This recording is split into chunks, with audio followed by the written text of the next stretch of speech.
Quiero este día hablarle acerca de un personaje, de un hombre de la Biblia, que creo que es muy importante porque marcó una diferencia en el pueblo de Dios, en el pueblo de Israel. Pero yo quiero que entendamos que todo lo que está en las Escrituras, no importa si está en el Antiguo Pacto, está allí por alguna razón y algún propósito. No es solo para que usted lo estudie como historia.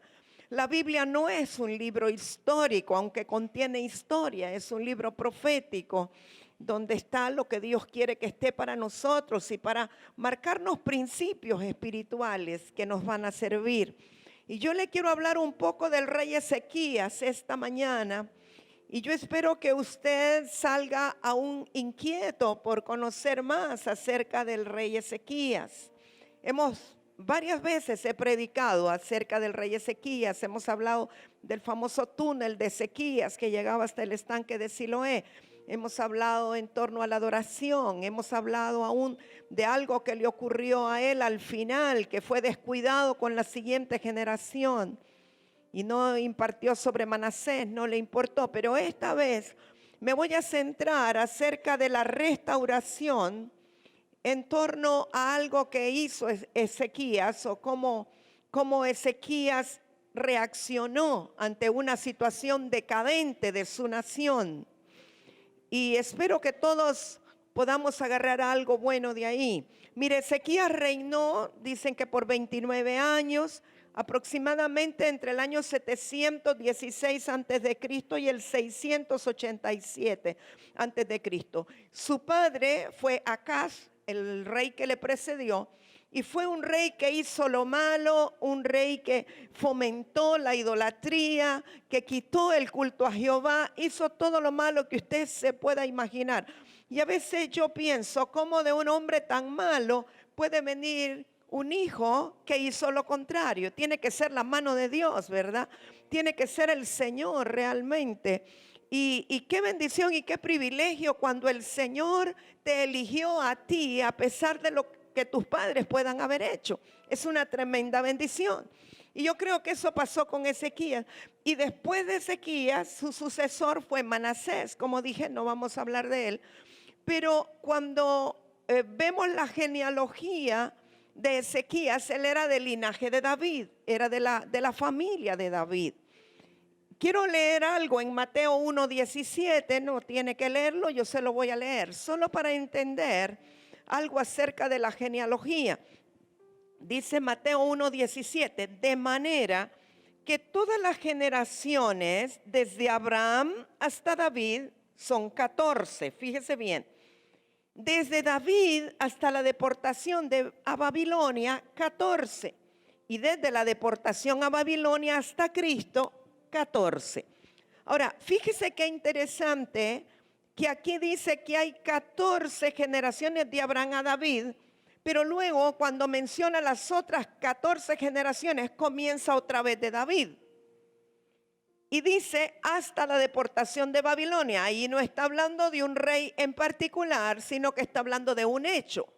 ¿Sí me está captando? Y luego dice, y de la deportación de Babilonia, que fue un hecho, hasta Cristo. Ahora vuelve a hablar de una persona. O sea, ¿qué importancia tienen David y Cristo? Y bueno, y Abraham, porque comienzan a contar desde Abraham, para que los puedan contar como el que inició 14 generaciones que fueron determinantes, y luego el que inició las otras 14 y luego que concluyen con el Señor Jesucristo. Le leo para completar esto, nada más es un dato curioso, pero que creo que es importante. Las primeras 14 generaciones, le menciono los personajes así, abuelo de pájaro: Abraham, Isaac, Jacob, Judas, Fares, Esrom, Aram, Aminadab, Naasón, Salmón, Booz, Obed, Isaí y David. Ahí están las primeras 14. Y luego las siguientes 14, que es donde nos incumbe: David, Salomón, Roboam, Abia, Asa, Josafat, Joram, Osías, Joatán, Acaz, Ezequías, Manasés, Amón, Josías. O sea que Ezequías está dentro de esas 14 generaciones que comenzaron con David. Por eso cuando la escritura nos habla de Ezequías, dice que era del linaje de David. O habla de David como si fuera padre, dice de David su padre, entendiendo que no es que era padre directo, pero era su antecesor. Me explico. Si a alguien le interesa, las últimas 14 generaciones son Jeconías, Salatiel, Zorobabel, Abiud, Eliakim, Azor, Sadoc, Achim, Eliud, Eleazar, Matán, Jacob, José y Jesús. No María, José. ¿Ok? Bien, eso para una información, ya usted entiende por qué la escritura dice David su padre cuando se refiere al rey Ezequías. Bueno, el pueblo de Dios realmente comenzó con el rey Saúl, o sea, la forma de gobierno con un reinado comienza con Saúl. Ustedes saben que no era el deseo de Dios que el pueblo tuviera un gobierno como ese, en donde el pueblo mismo quería ser igual que las otras naciones de la tierra, e insistieron hasta que Dios dijo, bueno, les voy a dar un rey igual que a las otras naciones de la tierra, y les dio a Saúl. Ahora, no es que Saúl fuera del todo malo, Dios lo ungió, pero fue más por petición del pueblo, por una insistencia del pueblo. Entonces comenzó con Saúl, pero luego vino David como rey y luego vino Salomón. Ahora, cuando Salomón reinaba, hubo una guerra civil y el gran reino de Israel se dividió. Israel entonces quedó como el reino del norte y el reino del sur era Judá. Entonces teníamos una división, el reino del norte y el reino del sur. Ahora, cuando Ezequías asumió el reinado, Asiria acababa de conquistar el reino del norte, o sea, Israel. Y entonces se encuentra Ezequías en una situación que él sabe. El próximo movimiento de Asiria es conquistar Judá o el reino del sur. Entonces Ezequías tenía que hacer algo al respecto. Ahora, usted dice humanamente hablando, un rey que tiene esa situación y dice, bueno, lo próximo es que Asiria va a invadir el reino, ¿qué vamos a hacer? Y humanamente vamos a fortalecer la milicia, vamos a fortalecer los soldados, vamos a fortalecer la frontera, etcétera, etcétera. Pero sabe que Ezequías no hizo nada de eso. ¿Sabe lo que él hizo? Reactivó el culto a Dios. Porque esa era la mejor protección que podía tener él y su gente. De hecho, murieron, no sé si fueron 18,000 asirios, no recuerdo el dato, de una plaga. O sea, Dios mismo lo propició. Ezequías no tuvo que hacer nada contra el ejército asirio. Pero yo me voy a centrar hoy en lo que Ezequías hizo. Vaya conmigo a Segunda de Crónicas, capítulo 29. Vamos a ir leyendo versículos. Cuando tú le das la prioridad al Señor, Él se encarga de todo lo demás. Cuando tú reconoces el señorío de Dios y le das a Él el lugar en tu corazón y en las actividades de tu vida, puedes tener la certeza que Él se va a encargar de tus enemigos. No tienes que pelear humanamente. Así que dice Segunda de Crónicas 29:1, comenzó a reinar Ezequías siendo de 25 años y reinó 29 años en Jerusalén. El nombre de su madre fue Abías, hija de Zacarías, no el sacerdote, e hizo lo recto ante los ojos de Jehová, conforme a todas las cosas que había hecho, ¿quién? David, su padre. Ya le dije que no era directamente su papá, pero era su antecesor. ¿A quién usó el rey Ezequías como modelo? A David. Seguramente él se puso a leer las crónicas o lo que David había hecho, los rollos, lo que hubiera en ese momento, y él vio lo que era recto. Obviamente no lo aprendió de su papá biológico, ¿verdad? Lo aprendió del padre espiritual David. Hay una en Segunda de Reyes, si usted quiere ir, aunque ya vamos a volver a Crónicas, pero en Segunda de Reyes 18, verso 3, dice más o menos lo mismo que acabamos de leer, solo que es más explícito en cuanto a algo que es importante que ustedes vean. Dice, Segunda de Reyes 18:3, hizo lo recto ante los ojos de Jehová, conforme a todas las cosas que había hecho David su padre. Ahí está igual. Pero mire, él quitó los lugares altos. Lugares altos se llama en la Biblia, aquellos lugares que usaban para adorar a otros dioses, a Astarte, a Baal, a todos ellos. Pero Ezequías quitó los lugares altos, quebró las imágenes y cortó los símbolos de acera e hizo pedazos la serpiente de bronce que había hecho Moisés, porque hasta entonces le quemaban incienso los hijos de Israel y la llamó Nehustán. Yo no sé si usted sabe a qué se refiere, si no le explico. En el tiempo de Moisés, que había enfermedades y plagas sobre Israel, Dios le dio una instrucción a Moisés y le dijo que hiciera una serpiente de bronce enrollada en un palo, en un mástil, y que lo levantara, y que todos los que vieran hacia esa serpiente de bronce iban a recibir sanidad.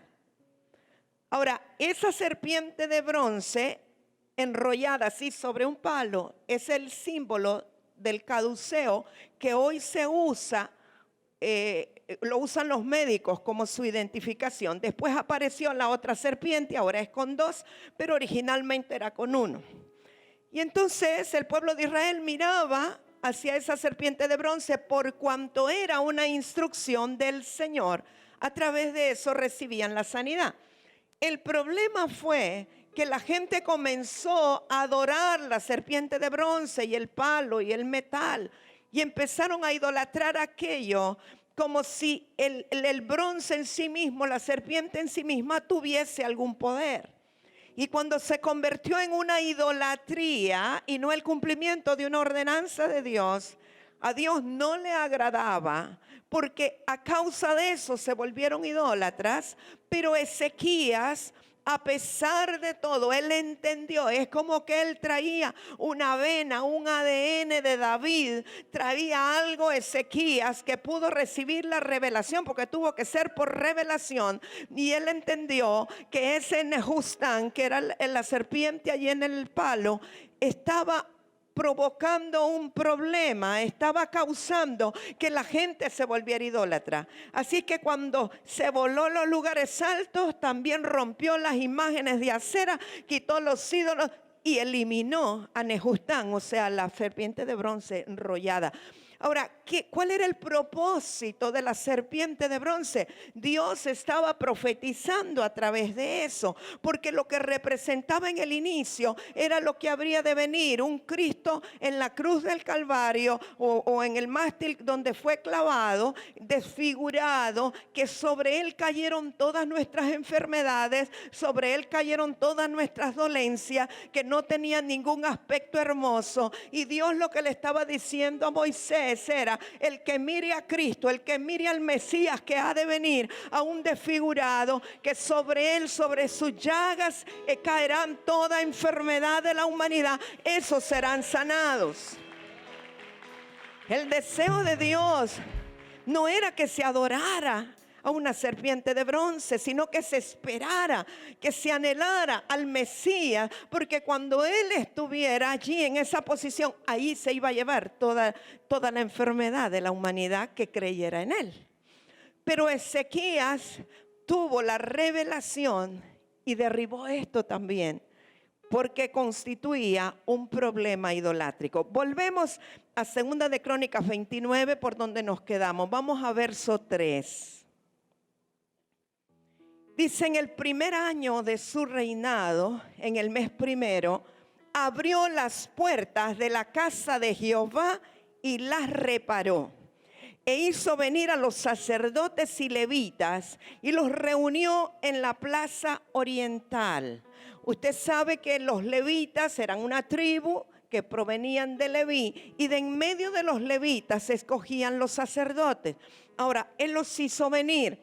Fíjese, Ezequías, con lo primero que trabajó fue con los ministros de Dios.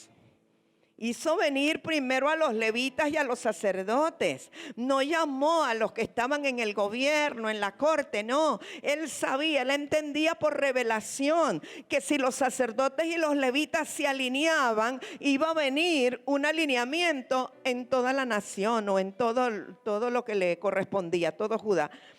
Y en el verso 5, y les dijo: oídme, levitas, santificaos ahora y santificad la casa de Jehová, el Dios de vuestros padres, y sacad del santuario la inmundicia. Fíjese que aquí dice que él abrió las puertas y las reparó.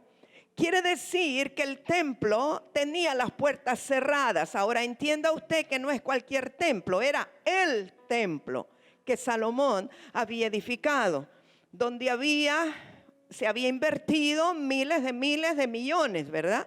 Riqueza y todo. Ahora, ¿por qué había inmundicia en el templo? Por todo lo que se había hecho, toda la degeneración que hubo. Imagínese usted un templo cerrado, no sé por cuántos años estuvo así, previo a Ezequías, pero las puertas estaban cerradas y además tienen que haber estado maltratadas, dañadas, porque dice que Ezequías reparó las puertas del templo. Ahora usted lo puede tomar en un sentido espiritual también, lo que significa que las puertas del templo estén cerradas y estén deterioradas. Nosotras sabemos que hoy día nosotros somos el templo.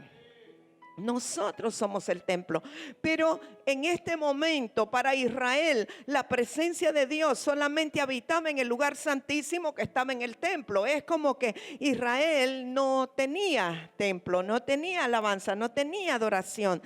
Así es que Ezequías los llama y la primera instrucción que les da es que se santifiquen, que santifiquen la casa y que saquen del santuario la inmundicia. O sea, toda suciedad, toda contaminación.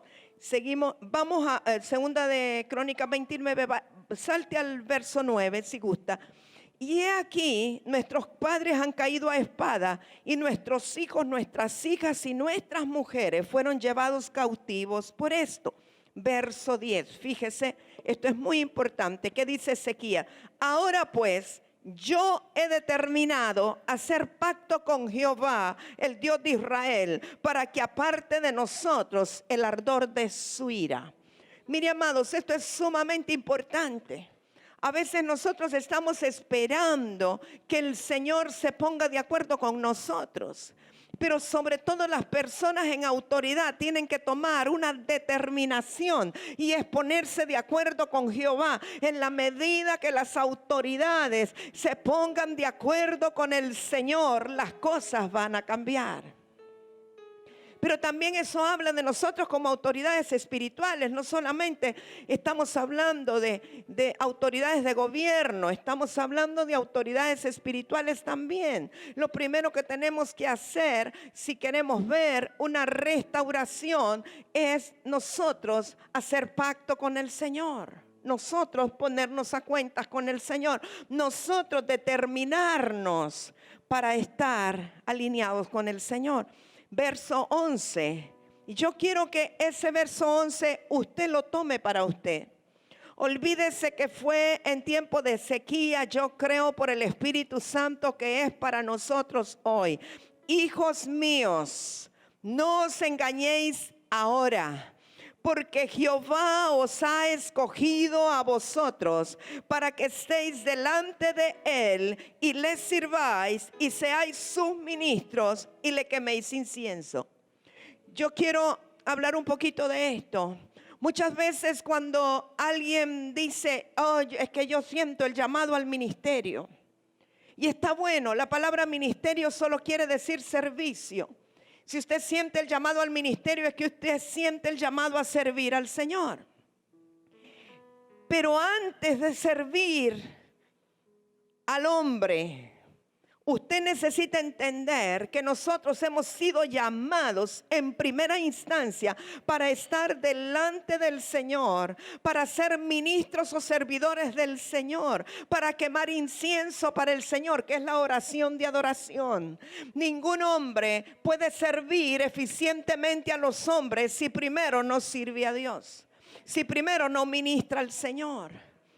No sé si me está captando, solo oigo un amén allá a la distancia, que supongo es la pastora Abby. O sea, uno puede decir, es que yo estoy sirviendo al Señor. Ay, ¿en qué estás sirviendo al Señor? No, pues yo salgo a predicar, yo salgo a evangelizar, yo voy a la intercesión, todo eso está buenísimo. Pero todo eso es secundario. Todo eso es una consecuencia de quiénes somos en el Señor. Ahora, quiénes somos en el Señor es determinado por cómo yo sirvo a Dios, alabo a Dios, adoro a Dios. ¿Qué le doy yo a Dios en mi tiempo de intimidad con Él? Entonces, la prioridad nuestra como hijos, fíjese que aquí comienza diciendo: hijos míos, no os engañéis ahora. No sé a quién le está hablando ahí, Ezequías, pero dice: hijos míos. O sea, un hijo de Dios, su prioridad es estar delante del Señor, quemarle incienso al Señor y servir al Señor. O sea, adorarle con sus palabras, con canto, como sea. Ministrar al Señor es nuestra prioridad. Nuestra prioridad no es ministrar a la gente. Nuestra prioridad es ministrar al Señor. Cuando usted ministra al Señor, la gente va a ser impartida y va a ser ministrada. Pero si nosotros solo pensamos en términos de qué le puedo dar a la gente, qué puedo hacer por la gente, qué, etcétera, usted está dejando al Señor sin ser ministrado. Y nuestra prioridad es el Señor. Sabe que uno puede perfectamente ejercer el ministerio de una manera supuestamente excelente, de acuerdo al patrón de los hombres, y no estar ministrando a Dios, o que Dios esté ausente de ese ministerio. Nosotros podemos ser excelentes administradores, buenísimos para delegar, muy buenos para hablar, para armar un bosquejo, un discurso, como lo quiera llamar. Podemos hacer cosas naturalmente, aunque sean cosas espirituales, pero por la gracia que tenemos lo podríamos hacer, y que Dios esté ausente de ese asunto. ¿Usted no lo cree? Sí. Hay una diferencia entre ejercer un ministerio y ministrar a Dios. Porque cuando ministramos a Dios, en la presencia de Dios, podemos recibir instrucciones específicas, directas, que probablemente no encajen dentro del marco de un ministerio X. Pero que si obedecemos a Dios, vamos a ser exitosos en Dios, no de acuerdo a la gente, sino en Dios, porque la gente mide muy diferente de cómo Dios mide. Así es que yo espero que 2 de Crónicas 29:11 usted lo tome para usted, y que si puede lo imprima, lo escriba, lo ponga en un lugar donde usted lo vea a diario, y que el Señor le recuerde su palabra, que no se puede engañar, porque el Señor lo ha escogido para que esté delante de Él y le sirva, que sea ministro de Él y que le queme incienso, que son las oraciones justas de los santos. Seguimos, verso 16 de 2 de Crónicas 29. Y entrando los sacerdotes dentro de la casa de Jehová para limpiarla, sacaron toda la inmundicia que hallaron en el templo de Jehová, el atrio de la casa de Jehová, y de allí los levitas la llevaron fuera al torrente del Cedrón. Fíjese quiénes son los que están haciendo este trabajo de limpieza. No menospreciemos el trabajo de limpieza. No menosprecie su servicio de mantenimiento, de aseo, de limpieza. ¿Quiénes lo hacían? Los levitas y los sacerdotes. A nadie más llamaron para hacer esto. ¿Por qué? Porque ellos primero tenían que consagrarse y santificarse. O sea, eran manos santas y consagradas las que estaban limpiando, sacando la suciedad de dentro del templo. Comenzaron a santificarse el día primero del mes primero. y a los 8 del mismo mes vinieron al pórtico de Jehová. O sea, estuvieron 7 días en consagración, en limpieza, apartados solo con el Señor. Y santificaron la casa de Jehová en 8 días. O sea, primero ellos 7 días y luego la casa del Señor 8 días. Y en el día 16 del mes primero terminaron 15 días de santificación y de limpieza. Primero uno y después la casa. Ok, verso 20. Y levantándose de mañana el rey Ezequías, no era perezoso Ezequías, se levantaba de mañana, reunió los principales de la ciudad. Fíjese, los principales de la ciudad, aquí ya no es los sacerdotes ni los levitas, ahora está hablando del alcalde, está hablando de los regidores, está hablando de la ingeniero municipal que está aquí, está hablando de la gente principal de la ciudad. Está hablando del presidente de la Cámara de Comercio, está hablando de los empresarios, está hablando de la gente importante de la ciudad. Y subió a la casa de Jehová. Fíjese, y presentaron 7 novillos, 7 carneros, 7 corderos y 7 machos cabríos para expiación por el reino, por el santuario y por Judá. Quiero que vea bien esto, amados. Mire, yo después le voy a decir a cuánto equivale en dinero esos 7 novillos, esos 7 carneros, esos 7 machos cabríos. Ya le voy a decir. Pero lo que quiero que vea, que la gente importante de la ciudad trajo una ofrenda física, cuantificable, que ofrecieron por algo. ¿Por qué dice que la ofrecieron ahí? Lea bien.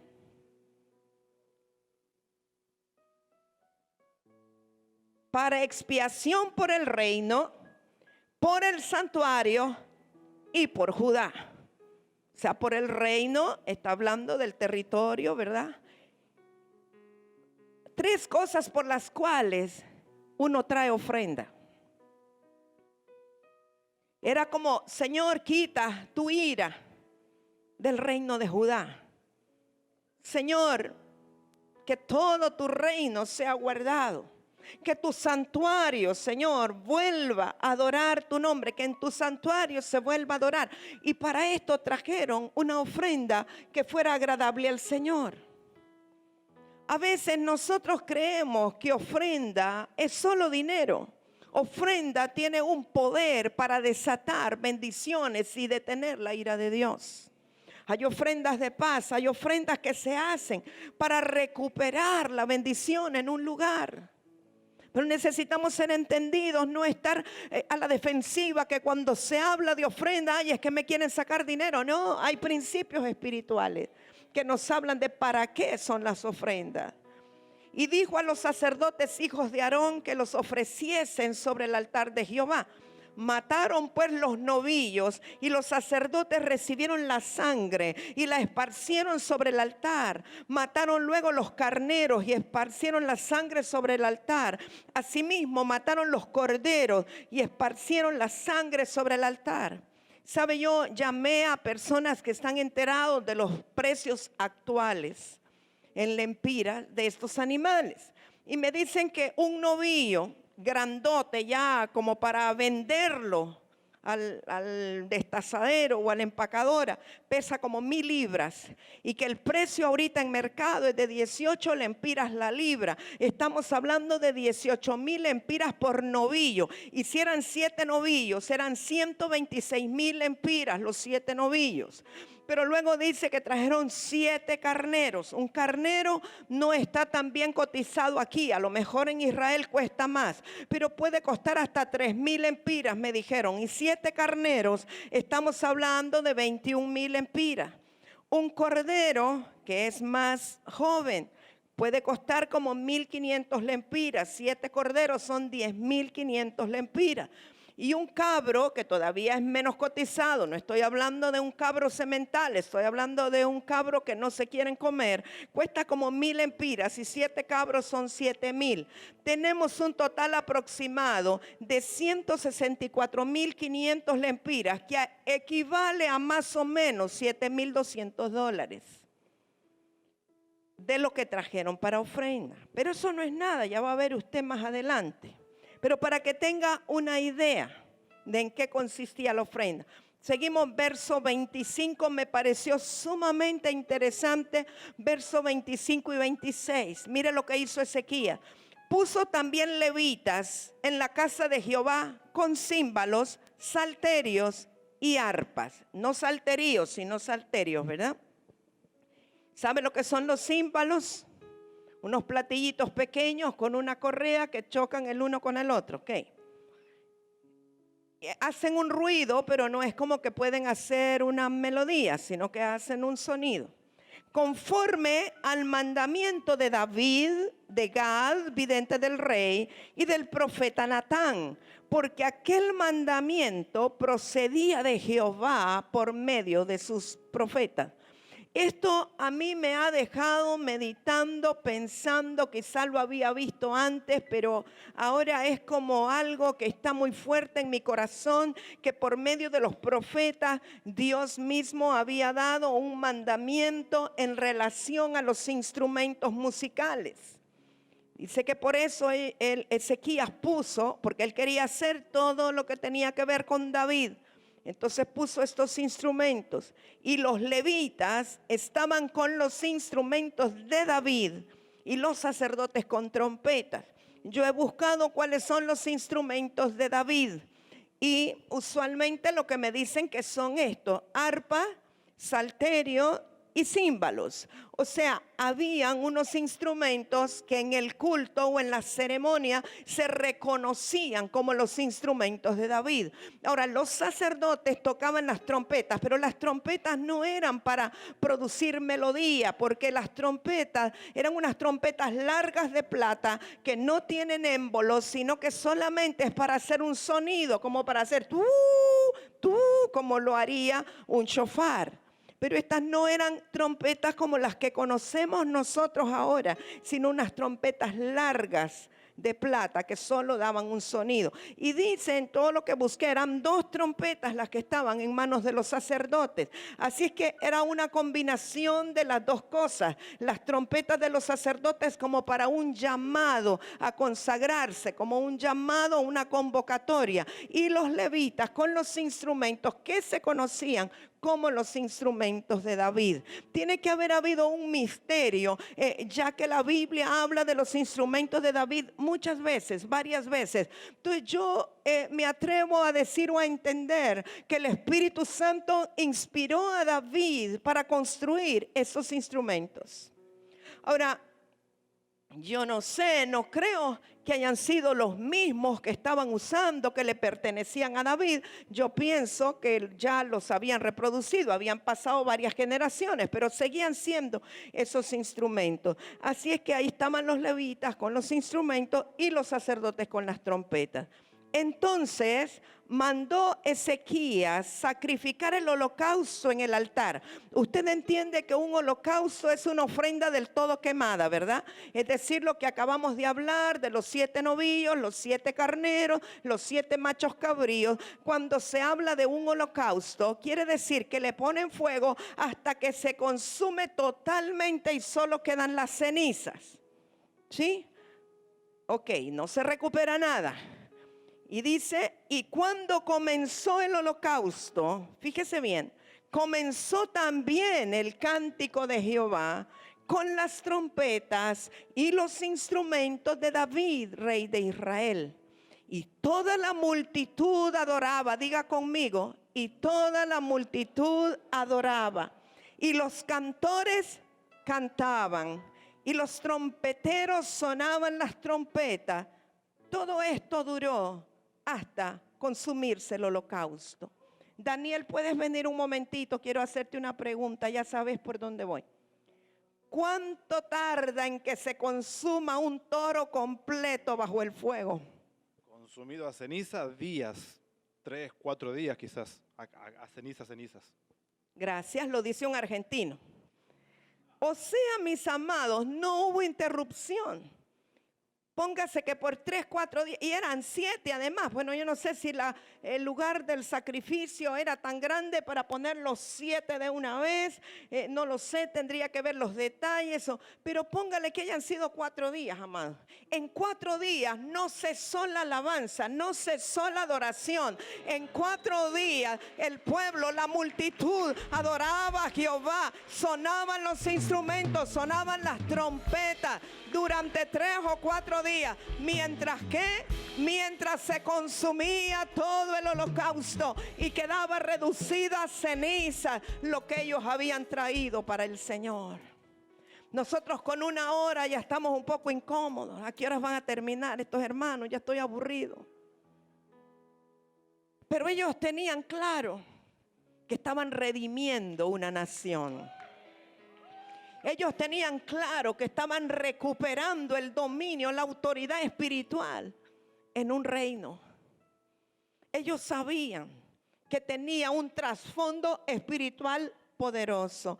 No era una celebración folclórica únicamente. Tenía un contexto espiritual.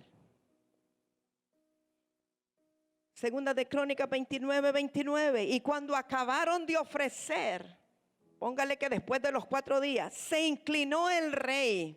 O sea, se humilló el rey, adoró el rey y todos los que con él estaban y adoraron.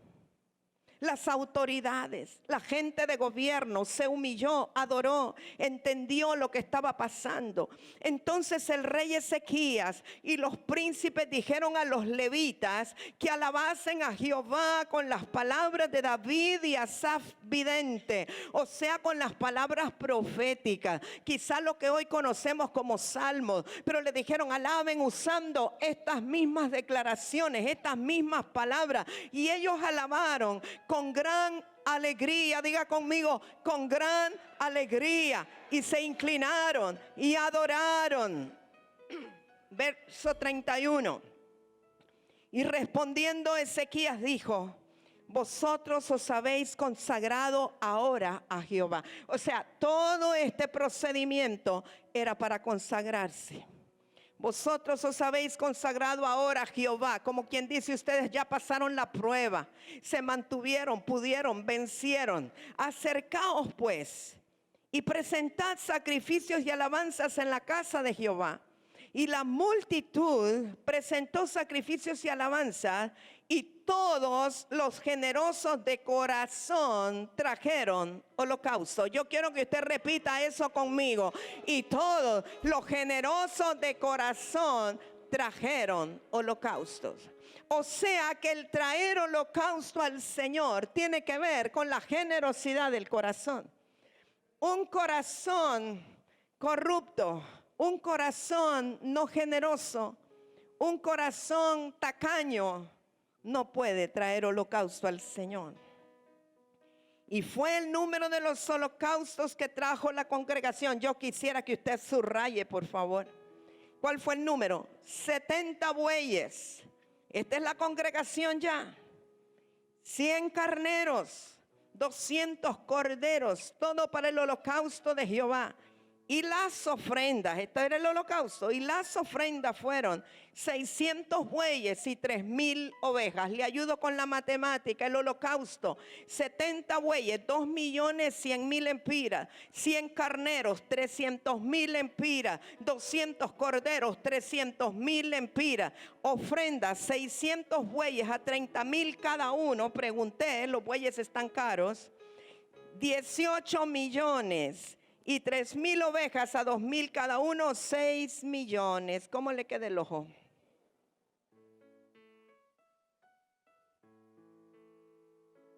No escatimaban. No era que iban a recuperar nada. Ni siquiera les dijeron, den porque van a ser prosperados. No le dijeron, mira, el que mucho siembra, mucho segará. No, era holocausto. No iban a recuperar nada. Era solamente para agradar al Señor, para que Él quitara la ira de esa nación. ¿Cómo estamos nosotros? ¿Cómo estaremos de dispuestos? Yo creo que para poder hacer esto, primero hay que santificarse de verdad. Primero hay que consagrarse de verdad. Porque cuando alguien está consagrado, la verdad que consagra el corazón y consagra la cartera. Pero si no consagramos el corazón, todavía estamos reteniendo la cartera. ¿Cuán urgente es que nos consagremos, amados? Alguien me decía el otro día que un hombre de Dios dijo: para que las iglesias del reino puedan salir adelante y aún para que los ministros puedan vivir dignamente, necesitan levantar empresas. Y yo me quedé pensando, dije, no puede ser. Yo no estoy en contra de las empresas, yo soy en favor de las empresas. Si usted quiere abrir una empresa, venga, yo oro por usted, yo lo activo, yo lo envío, le doy ideas creativas, etcétera. Pero yo creo, esto es lo que yo creo. No digo que Dios dice, es lo que yo creo. Si Dios me llamó a su servicio, si Dios me llamó y me dio proyectos, si Dios me da proyectos para la nación y las naciones, Él es suficientemente poderoso y vasto para proveer para todos los proyectos. Y probablemente lo va a hacer a través de ustedes, los que tienen que hacer empresas. No estoy diciendo que tengo que irle a pedir al mundo. No estoy diciendo que voy a hacer actividades donde le digo a la gente del mundo: usted quiere poner aquí su anuncio en esta hojita. No estoy hablando de eso. Estoy hablando que las riquezas están en los hijos de Dios. Y que Dios ha dicho que es tiempo de transferencia de las riquezas del mundo para los hijos de Dios. Ahora, ¿para qué los hijos de Dios quieren riquezas? Para ensanchar el reino, para que camine en la visión del Señor. Solo un amén oigo. Eso me preocupa. O no estamos de acuerdo o no quieren ser ricos. ¿Cuál de las dos cosas? Ahora, ¿cómo nosotros aplicamos esta palabra a nuestra vida hoy día? Yo quiero hacerle así como un resumen de lo que hemos hablado para restaurar la presencia de Dios en nuestra tierra, en nuestra nación, en nuestra ciudad. Creo que debemos de aplicar los principios que hemos aprendido de Ezequías. Lo primero, la persona en autoridad tiene que hacer un pacto con Dios. Ahora, yo hablo por mí, no voy a esperar que la persona que es autoridad civil en el municipio haga pacto con Dios. Yo que soy autoridad tengo que hacer pacto con Dios. Esa es mi responsabilidad. Pero eso es lo primero. La persona en autoridad tiene que ponerse de acuerdo con Dios y hacer pacto con Jehová. Segundo, necesitamos reparar y abrir las puertas del servicio a Dios. ¿Qué es la puerta? Las puertas tienen que ver espiritualmente con personas importantes, pero hablando de puertas del templo, una puerta te sirve para cerrar la entrada o la salida de algo o de alguien. Y entonces, si las puertas estaban cerradas y estamos hablando de abrir las puertas, tiene que ver con algo, con una proyección espiritual de puertas abiertas. ¿Me explico? A veces nosotros mismos tenemos las puertas del templo cerradas. ¿Qué quiero decir con esto? Ay, aquí ya no cabemos, pero estamos bien los que estamos. Aquí estamos bien, no, todos nos conocemos, alabamos al Señor, no tenemos mayor problema. Ay, ¿para qué queremos más? Estamos bien y podemos cerrar las puertas. Pero cuando en tu corazón está el concepto claro de ensanchamiento, pero más allá de eso, que la iglesia es del Señor y no es tuya, tiene que haber entonces un corazón dispuesto a tener una visión de puertas abiertas. Y cuando pensamos en puertas abiertas hay que pensar también cuál va a ser nuestra reacción o nuestra actitud cuando a través de las puertas abiertas entren las lesbianas, entren los homosexuales, entren los travestis, entren los alcohólicos, los drogadictos. Primero hay que abrir las puertas del corazón para poder abrir las puertas del templo. Pero creo que es importante el concepto de abrir las puertas del templo. Número 3, los ministros, nosotros debemos comenzar por nosotros, limpiarnos y santificarnos. Y cuando hablo de limpiarnos, amados, hay cosas que se nos van pegando en el camino. Hay cosas que aunque no sean pecado, nos estorban o nos impiden para adorar a Dios con libertad. Nos roban el tiempo.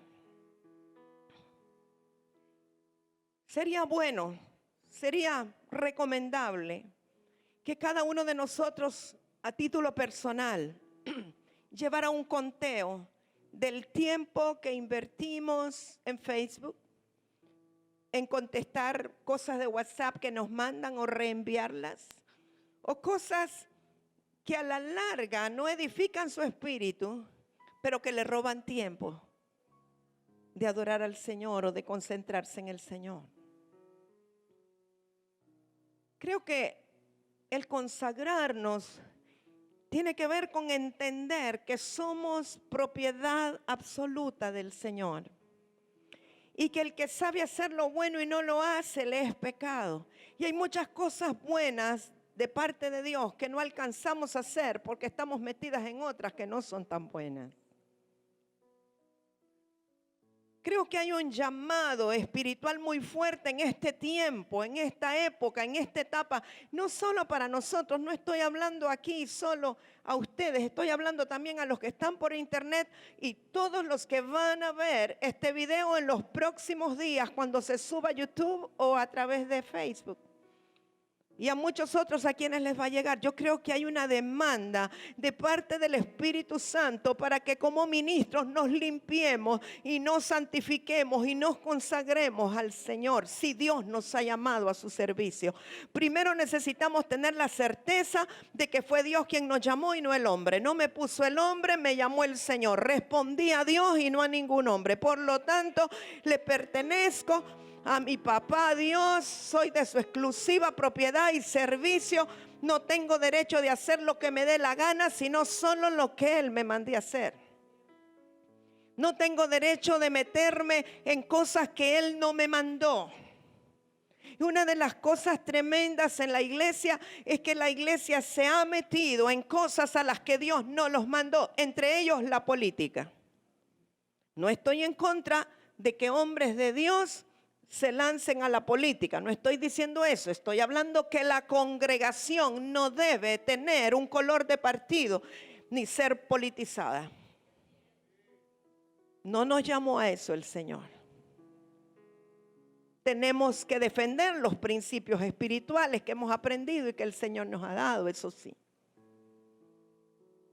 Y hay muchas cosas de las cuales necesitamos limpiarnos.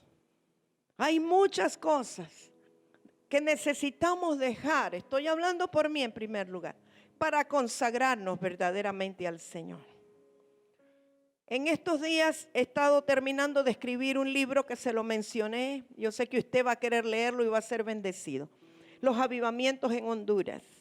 Y estaba recordando tantas cosas que pasaron, que vivimos. Ha sido para mí muy bueno, muy activador. Y entonces se me ocurrió preguntarle a Gina, hermana Gina, le dije, Gina, escribime cómo fue que conociste al Señor. Yo sé que ella lo conoció a través de nosotros, pero en La Ceiba, no aquí. Ella no conocía a Aldo, ni suponía, ni por aquí se le pasaba que la morenita que llegó con una guitarrita a cantarle al Espíritu Santo se iba a convertir en su suegra. Jamás, pero Dios tiene una manera de hacer las cosas.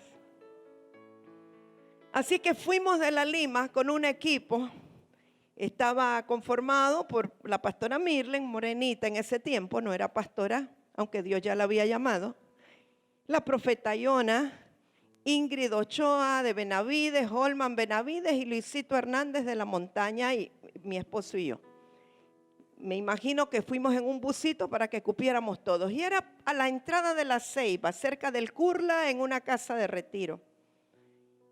Y sabe, había 100 jóvenes más o menos y la actividad era organizada por la Fraternidad Internacional de Hombres de Negocios del Evangelio Completo. Me gusta ministrar ahí porque no hay religión. Ahí no tengo que andar viendo si me puse pantalones o faldas, si usé aritos o no, nada.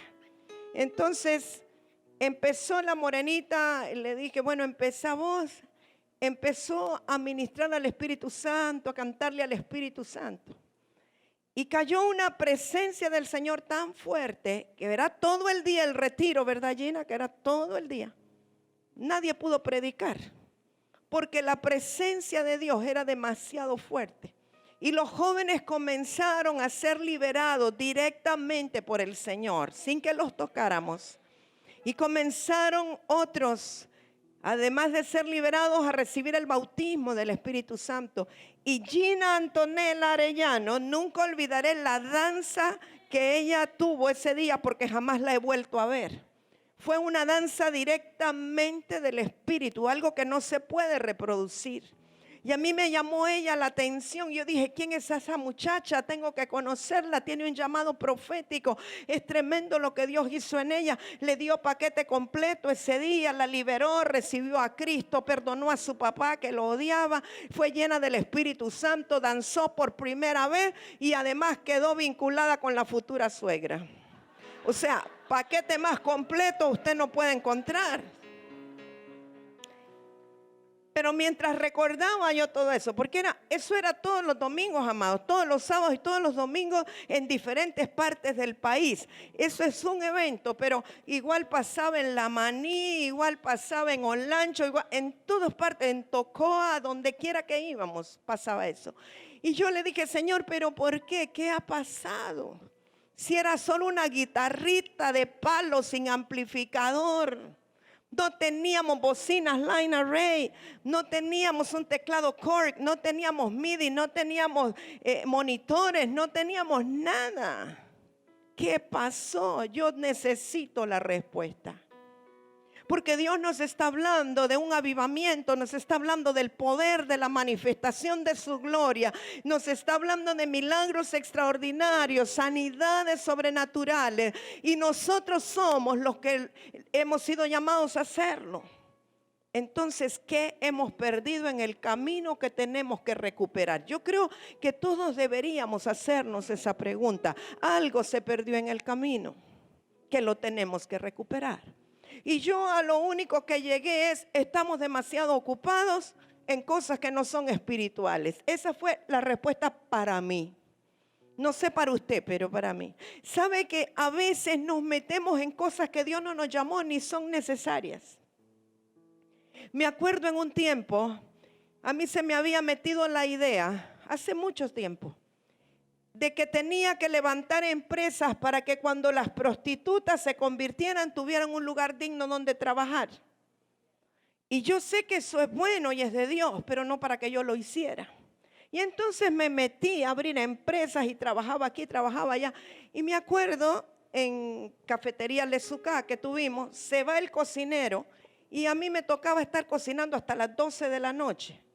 Imagínese el cuerpo físico, cómo queda. ¿A qué horas usted recibe la impartición del Señor? Y yo recuerdo que alguien fue en esos días a visitar a mi padre, al hermano Ángel, y le dijo, ¿y la hermana en Mamelia cómo está? Allí está entretenida vendiendo café hasta que Dios la llame de verdad, dijo. Y cuando a mí me dijeron eso, yo dije, Señor, aquí me tengo que poner en remojo porque algo no está bien. No sé si me explico. Estoy hablando aún de cosas que uno puede decir, es que hay que hacerlo, es que es necesario y Dios no te llamó. O a veces es que estás dudando que Dios es suficientemente poderoso para suplirte. Y entonces te pones a ayudarle a Dios. Yo creo que en esas empresas no ganamos nada en ninguna, en todas perdimos. Quizá en manos de alguien más hubiera sido excelente. Y teníamos un menú excelente, gente venía desde San Pedro a comer allí, terminamos cerrándolo, etcétera. Todo lo que emprendimos lo terminamos cerrando. Buenas enseñanzas tuve, aprendí mucho. No lo cerramos. Sí, bueno, en el caso de Lezucá se traspasó a ellas, pero lo de jugo se cerró, lo de Moriá se cerró, lo del taller de costura se cerró. Estoy hablando de mi involucramiento personal, estoy hablando de mi vida, a qué Dios me llamó. Entonces, creo que hay algo que el Señor quiere decirnos, al menos a los que sabemos que Dios nos ha llamado.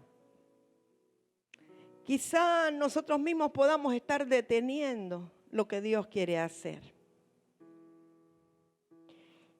Y bueno, los consagrados, número 4, deben presentar ofrenda y holocausto al Señor. Preguntémosle al Señor qué es ofrenda y qué es holocausto.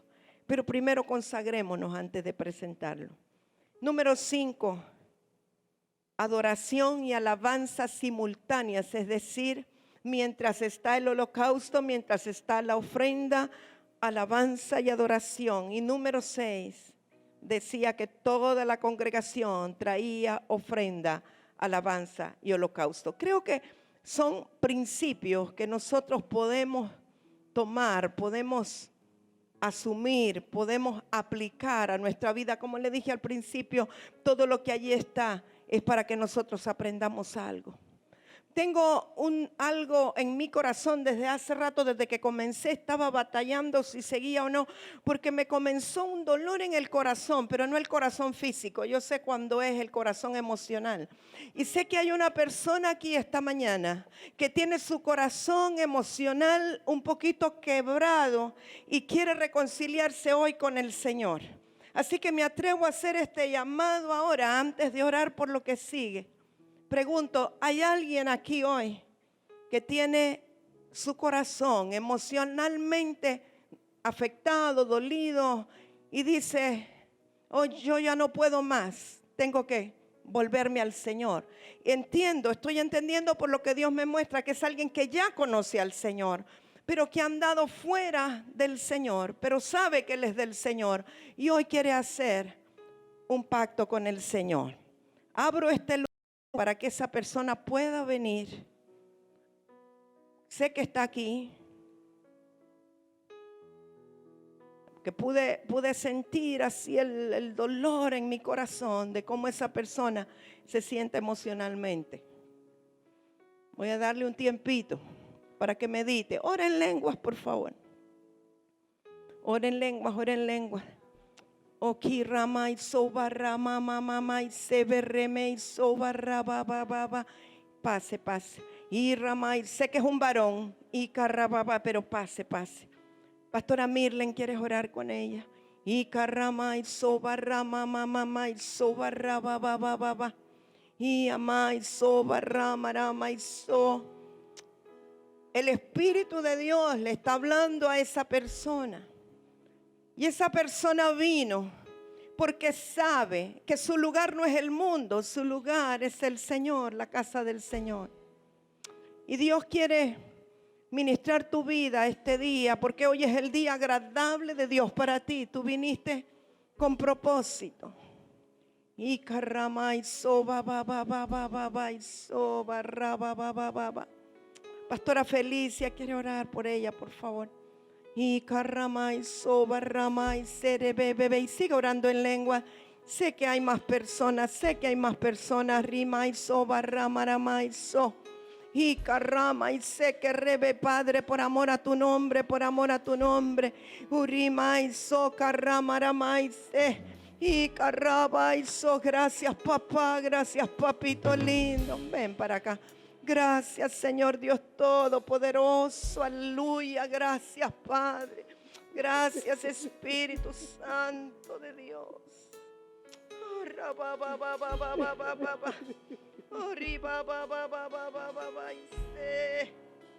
Espíritu de Dios.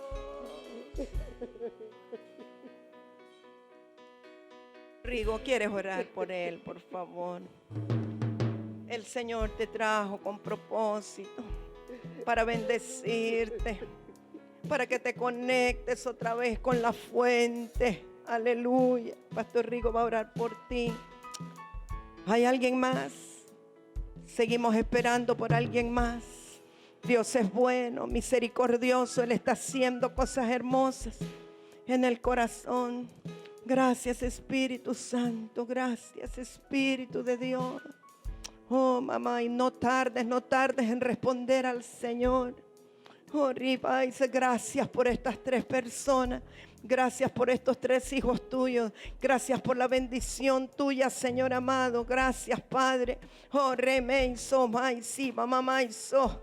Y amaiso. Esa persona, además de los que pasaron, hay alguien más que ha estado en el mundo, pero la contaminación ha sido tan fuerte en este tiempo que hay ligaduras que no puede quebrar y aún su voluntad está como atrapada y no le permite decir: yo quiero volver al Señor. Pero yo te digo, este es el día de tu liberación. Podemos con autoridad cortar esas ligaduras para que puedas ser libre y disfrutar al Señor. Ramaiso y caramamamamaise y amaiso barramaisi carabababababaiso. Pastora Ninfa quiere orar por Arlet, por favor. Anet, perdón. Y maiso barramaiso barrababababa. Espíritu de Dios, gracias. Espíritu de Dios, gracias. Espíritu Santo de Dios, gracias. Él es un Dios de oportunidades. Él es un Dios de oportunidades. Gracias, Espíritu Santo. Gracias. Gracias, Señor. Eres bueno. Pónganse en pie, por favor. Mientras alabamos al Señor, seguimos esperando por esa persona que aún falta.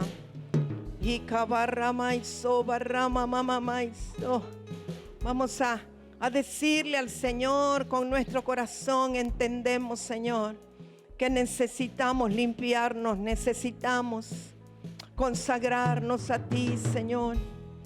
Necesitamos santificarnos. Piense usted, cada uno medite en aquellas cosas que quizá le impiden caminar en santidad. Aquellas cosas que le han impedido consagrarse. Y camaramaiso, babababa. Y camaramaiso, okibarababababababaiso, barramaiso. Espíritu de Dios, gracias. Rosario, venga. Espíritu Santo, gracias, Espíritu Santo. Gracias, gracias por tu vida en ella. Ore por ella, madre. Gracias por tu vida en ella. Declaramos libertad, declaramos liberación. Se rompe toda ligadura, toda atadura en el nombre de Jesús. Declaramos, Señor, que ella es bienvenida a casa. Ella es bienvenida a casa, a la casa del Señor, a la casa del Padre. Oh, ramaiso, barramaiso, kiamaiso, barrababababa.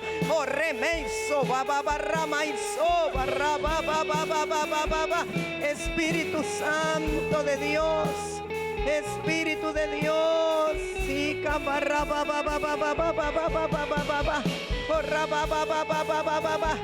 oh sí, vamos, ora en lenguas, ora en lenguas, oh rabababa, y cababababababababababababa, y cabababababababababa, y amaiso barramaramamamamaise. RBBB hizo carrabara baba baba baba baba baba y se RBBBBBBB. Orra baba baba baba baba y se RBBBBB y se. Espíritu Santo de Dios. Oh, maise que remeiso. Te amamos, Espíritu Santo. Amamos tu presencia, Espíritu Santo. Amamos tu presencia. Espíritu de Dios. Oh, Pastor Ezequiel, ¿conoce algún cántico para el Espíritu Santo, por favor? Sí. Esta mañana, dígale al Espíritu Santo cuánto usted lo anhela. Dígale al Espíritu Santo cuánto usted lo necesita. Dígale al Espíritu Santo, por favor, que sin Él no somos nada. Lo anhelamos, lo necesitamos. Él es el amor de Dios manifestado. Dígaselo con su boca. Vamos, háblelo, dígalo. Oh, my sobarra, y saben, una de las oportunidades estábamos ministrando en Tocoa y había una mujer tan quebrantada que anhelaba adorar a Dios, pero ella no podía levantar sus manos. Yo no lo sabía. De pronto ella levanta sus dos manos y comienza a gritar desesperadamente. Yo decía, ¿por qué grita esta mujer? Y luego me contaron que ella había llegado ahí con sus manos paralizadas, pero la unción del Espíritu Santo era tan fuerte que se liberó de toda la parálisis. Ella fue sana y pudo adorar con libertad. Nosotros tenemos salud, tenemos sanidad, tenemos libertad. Podemos adorarle y decirle al Espíritu Santo este día que le amamos. Vamos, exalte al Espíritu Santo, hable, salga del conformismo, salga de la inanición. Sacúdase usted mismo, empiece a sacudirse. Espíritu de Dios, no puedo vivir sin ti. aleluya, Espíritu Santo, aleluya. te amo y te bendigo. Sí, Señor, No puedo vivir sin aleluya. Santo Espíritu de Dios. Oh, sí, Señor. te amo y te bendigo. Dígaselo al Espíritu Santo.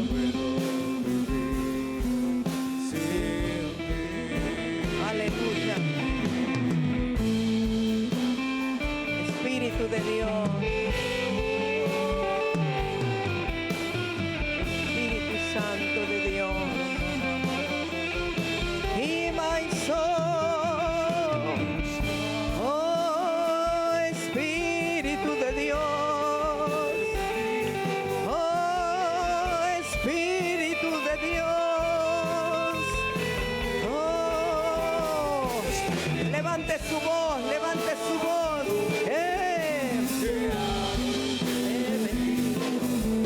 Oh,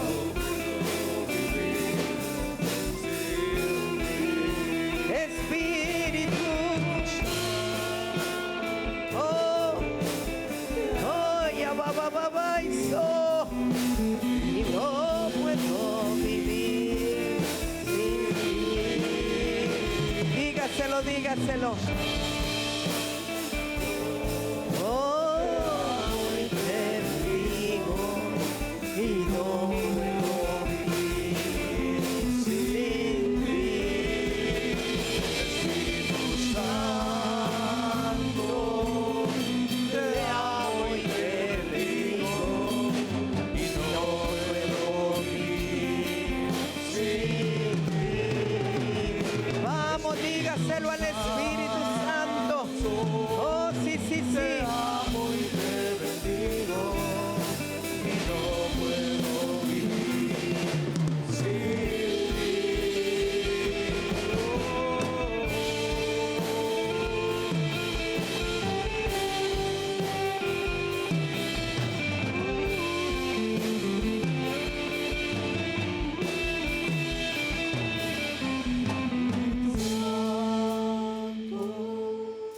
Te amo y te bendigo, y no puedo vivir sin ti.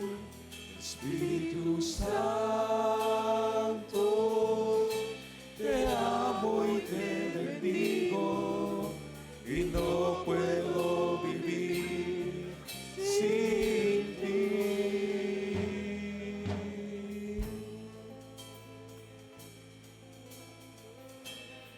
Aleluya. Santo el Señor. Santo el que vive. Oh, rapapajay, senda rapapapapajay. Rembre brebre heito ropa papajay. Onda rapapapajay. Oh, rapra bra bra bra bra bra. Y poder a Jesús el Cordero de Dios. Damos gloria y poder a Jesús el Cordero de Dios.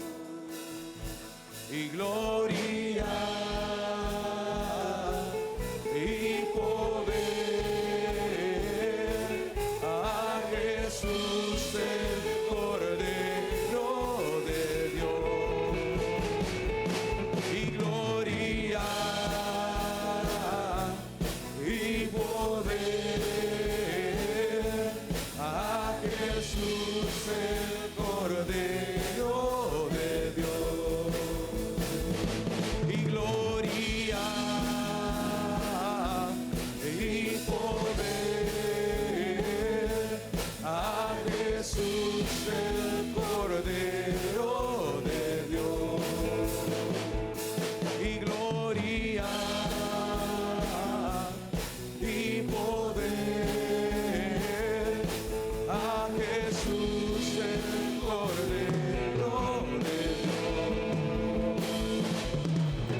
Jesús, el Cordero de Dios. A Jesús, el Cordero de Dios. Amén. Gloria a Jesús, el Cordero de Dios. Amados, vamos con una responsabilidad, cada uno de nosotros con nosotros mismos. Meditaba en algo, 2 mensajes o palabras claves. Hermana Yonalana compartió algo que había recibido y dijo algo, que una mamá que consagró su hijo al Señor marcó una diferencia para bendición de una nación. Mamá Emma nos habla acerca de consagrarnos y de este rey Ezequías que no fue a fortalecer el ejército cuando estaba amenazada su nación, sino que lo que se fortaleció fue la casa de Dios, los hijos de Dios, nosotros. Tenemos una responsabilidad individual y personal. Santificarnos, consagrarnos para el Señor. Dice la palabra, el que se santifica, santifíquese aún más todavía. Personal, yo les bendigo, vayamos en paz y que traigamos buenas noticias, buenas nuevas el próximo domingo. Bendiciones.